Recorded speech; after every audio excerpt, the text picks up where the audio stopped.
আসসালামু আলাইকুম ওরহমতুল্লাহি ওয়াবারাকাতু। আত্মশুদ্ধি ও তাকওয়া অর্জনের মধ্য দিয়ে পবিত্র মাহে রমাদানের শেষে আমাদের মাঝে সমাগত হয়েছে পবিত্র ঈদুল ফিতর। তাকাব্বালাল্লাহু মিন্না ওয়া মিনকুম। দেশে ও প্রবাসে অবস্থানরত সবাইকে জানাচ্ছি পবিত্র ঈদুল ফিতরের শুভেচ্ছা।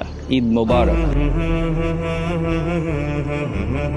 জাহিলি যুগে নওরোজ ও মেহেরজান নামে দুটি জাহিলি সংস্কৃতির প্রচলন ছিল।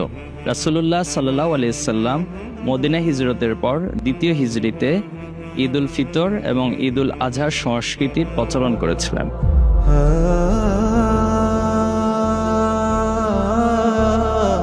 জুলাই অভ্যুত্থান পরবর্তী স্বাধীন বাংলাদেশে শহীদ এবং আহত পরিবারদের সাথে ঈদের আনন্দ ভাগাভাগি করা আমাদের অন্যতম দায়িত্ব। এদেশের স্বাধীনতা, সার্বভৌমত্ব ও ইসলাম রক্ষার্থে যারাই জীবন দিয়েছে তারাই আমাদের সম্পদ, এবং তাদের রেখে যাওয়া তাদের পরিবার, তাদের উদ্দেশ্য সবগুলোই আমাদের কাছে আমানত।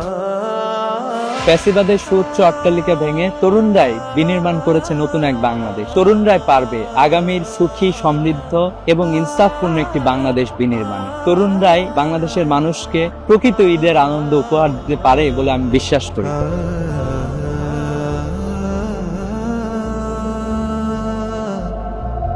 ঈদ মুসলিম উম্মার জীবনে নিয়ে আসে এক অনাবিল আনন্দের বার্তা, কিন্তু নিজ ভূমে পরবাসী মুসলিম ফিলিস্তিনিরা ঈদের দিন ও বোমাবর্ষণের মুখে নিরাপদ আশ্রয়ের খোঁজ করতে হয়। তাদের জীবনে কি ঈদের প্রকৃত খুশি আসে? আসুন কুদসের অধিবাসীদের মনে রাখি, সকল মাজলুমের জীবনে ঈদের প্রকৃত আনন্দ নিয়ে আসতে নিজ নিজ অবস্থান থেকে ভূমিকা পালন করি।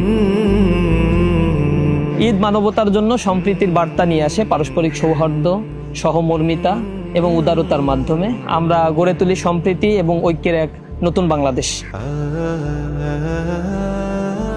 ঈদ মানে খুশি, ঈদ মানে আনন্দ, ভ্রাতৃত্বের বন্ধন, শিশুদের নির্মল হাসি ও পরিবার পরিজনের ভালোবাসায় পরিপূর্ণ হোক সকলের ঈদ।